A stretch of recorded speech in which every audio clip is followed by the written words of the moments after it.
এখন কথা বলবো খালিদ নাটক নিয়ে। এটা মূলত একটা রিভিউ হবে। নাটকটা আমি কিছুক্ষণ আগে দেখলাম, তো কেমন লাগলো।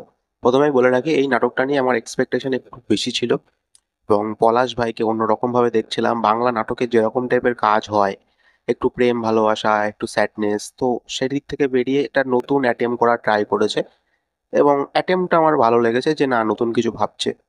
কিন্তু নাটকটা দেখার পরে আমার মনে হলো যে কোথাও গিয়ে বাজেটের সাথে তারা কম্প্রোমাইজ করেছে এবং অনেক দিকেই হয়তো তারা বাজেট মেলেনি বলে অনেক কিছুই তারা কম্প্রোমাইজ করতে চেয়েছে। এবং আমার তারপরে দেখার পর মনে হলো, যদি বাজেট নিয়েই এরকম সমস্যা হয় তাহলে একটু টাইম নিয়ে কাজটা করতে পারতো।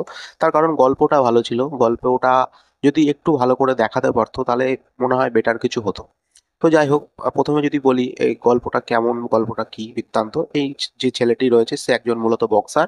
সে একটা কোনো কারণবশত মিথ্যা কেসে সে জেলে যাচ্ছে এবং জেল থেকে যখন ফিরছে, আহ, তারপরে তার পরিবার তাকে কি রকম ভাবে দেখছে এবং তার যে ভাই আছে, তার ভাই সেই সময় কিডন্যাপ হয়ে যাচ্ছে এবং তার ভাইকেই মূলত খোঁজার জন্যই নাটকটা শুরু হয়।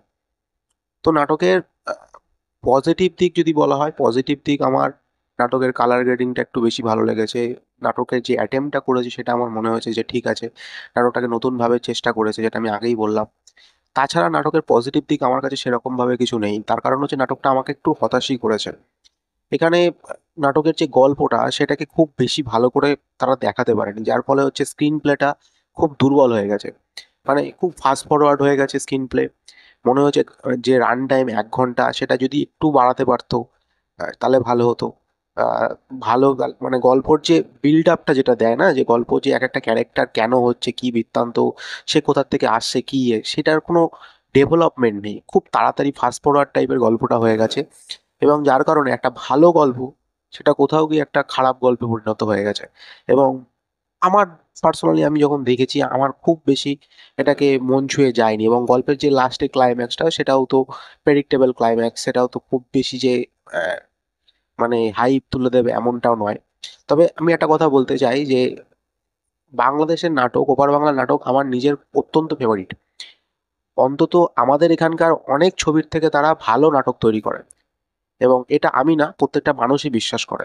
এবং তাদের অনেক নাটক আমি দেখেছি, তাদের অনেক কাজ আমি দেখেছি। আমার প্রত্যেকটা অভিনেতা এবং অভিনেতাদের এবং ডিরেক্টর যারা রয়েছে তাদেরকে সম্মান জানিয়ে বলছি, আপনাদের কাজ অনেকটাই ভালো। অন্তত আমাদের এখানকার কিছু কিছু কাজের থেকে তো অন্তত ভালো, সেটা সবাই বিশ্বাস করে। তাই বলে এই কাজটা নিয়ে যখন আমি কথা বলছি, যে আমি যখন নেগেটিভ কথা বলছি, এটা অনেকে ভাবতে পারে যে অনেকে আমাকে এরকম কথাও বলে, তাই জন্যই কথাটা বলা যে তোমাদের ওখানকার ছবির থেকে তো আমাদের এখানকার নাটক অনেক ভালো। হ্যাঁ, আমি এটা বিশ্বাস করি। সেই কারণেই আমি বললাম যে তো আমাদের এখানকার অনেক কাজের থেকে আপনাদের ওখানকার নাটক অনেক বেটার।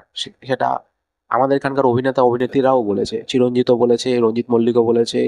আহ, সবার অনেক মেহজাবিন চৌধুরীর অনেক প্রশংসা করেছে এবং তারা প্রশংসা করে, আমরাও করি, আমরাও দেখি, আমাদেরও ভালো লাগে। তাই জন্য আমি মূলত পার্সোনালি আমার তাদের আপনাদের নাটক আমার দেখতে খুব ভালো লাগে।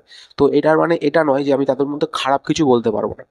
তো অনেকে আমি যখন বলতে যাই তখনই অনেকে আমার কমেন্ট সেকশন এসে বলে যে তোমাদের সিনেমার থেকে তো তোমাদের ওখানকার থেকে তো ভালো। তো একটা জিনিস আমি বলি, আপনাদের ওখানে যখন প্রথম দাগির যে টিজার বেরিয়েছিল, তো সেইখানে তারপরে যখন হাউস হুইটের টিজার টেলার বেরোলো, দাগির টিজার দেখার পরে দাগির টিজারের তলায় দেখলাম কিছু মানুষ কমেন্ট করেছে যে এটা তো ওয়েব সিরিজ, ওয়েব ফিল্মের মতো লাগছে। যখন হাউস হুইটের টিজারটা বা ট্রেলারটা বেরোলো তখন সবাই হাউস হুইটে গিয়ে কমেন্ট করলো যে দাগির থেকে তো অনেক গুণ ভালো হাউস হুইট হয়েছে। তাই এবার আমি যখন এই খালিদ যখন আমি দেখছি তার কমেন্টগুলো আমি পড়ছিলাম, আমার নাটকটা শেষ হওয়ার পরই কমেন্টগুলো পড়ছিলাম, তো অনেকে যেলাম সেখানে লিখেছে যে আহ, দাগি দেখলাম, বরবাদ দেখলাম, তার থেকে অনেক বেটার খালিদ, এরকম লিখেছে। আমি মিথ্যা বলছি না, আপনারা চাইলে কমেন্ট সেকশনটা পড়ে দেখতে পারেন, ইউটিউবে আছে নাটকটা, তার কমেন্ট সেকশনগুলো পড়বেন। অনেকে লিখেছে হাউস উইটের থেকে বেটার খালিদ।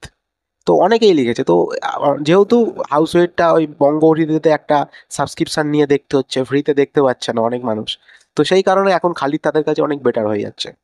তো এই ব্যাপারগুলো আমি দেখলাম যে আহ, কেমন একটা যেন হয়ে গেছে মানুষের জাজমেন্টাল ব্যাপারটা খুব মানে আমি যেহেতু একটা খারাপ যদি বলতে যাই, তার মানে আমি ওপার বাংলা নাটককে আমি খুব হেট করি, আমার খুব ভালো লাগে না।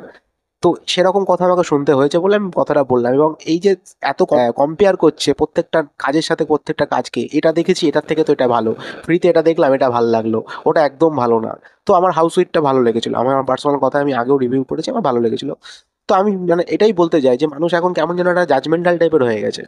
তো আমরা মানে রিভিউ করছি মানে তো এটাই যে একটা ছবির ভালো দিক খারাপ দিক কি করা কথা বলা সেটাও বলতে পারবো না, এরকম একটা ব্যাপার। তো আমার নাটকটা যদি বলি, আমার এক্সপেকটেশন আমার মানে বেশি ছিল।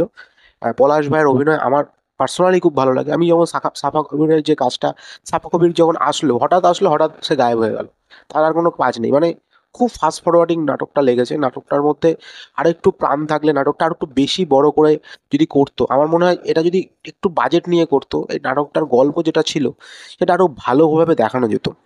হ্যাঁ, মানে হ্যাঁ, আমি ছেড়ে দিলাম বক্সার হিসাবে পলাশ ভাইয়ের যে গেট আপ, সেটা যদি মানে সেটা যদি রিচ আউট করতে নাও পারে, ওটার দিকে আমি দেখলাম না যে না বাজেট কম আছে, পলাশ ভাইয়ের যে গেট আপ বক্সার হিসাবে তার যে চেহারা, সেটা হয়তো হবে না, না বাংলা নাটকে অন্তত হবে না, কারণ তাদের একটা কস্টলি ব্যাপার থাকে। কিন্তু তারপরেও যে গল্পের যে স্ক্রিন প্লে, গল্পের যেটা দেখাতে চাইছে, গল্পের যে অন্তত স্টোরিটা যেভাবে বলতে চাইছে, সেই জায়গাটাতেও খামতি আমার লেগেছে। তো এই ছিল আজকের ভিডিও। তোমরা জানিও তোমাদের কার কার কেমন লেগেছে। আর ভালো লাগলে চ্যানেলটাকে লাইক করে দিও, শেয়ার করে দিও, সাবস্ক্রাইব করে দিও। Thank you.